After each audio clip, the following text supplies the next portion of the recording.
மழையை காத்து குருவி.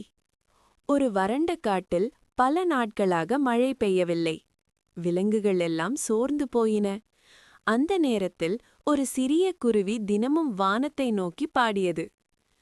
வாமழை வாமழை எங்கள் தாக்கம் தீர்க்கவா என்று நம்பிக்கையுடன் பாடின. விலங்குகள் எல்லாம் சிரித்தது. ஒரு சிறிய குருவி பாடினால் மழையா என்று கேலியாக சொன்னது. ஆனால் குருவி நிறுத்தவில்லை.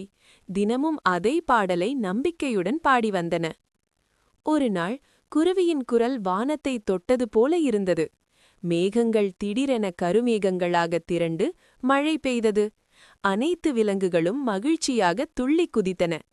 மழை பொய்ந்தவுடன் அனைத்து விலங்குகளும் புரிந்து கொண்டார்கள்.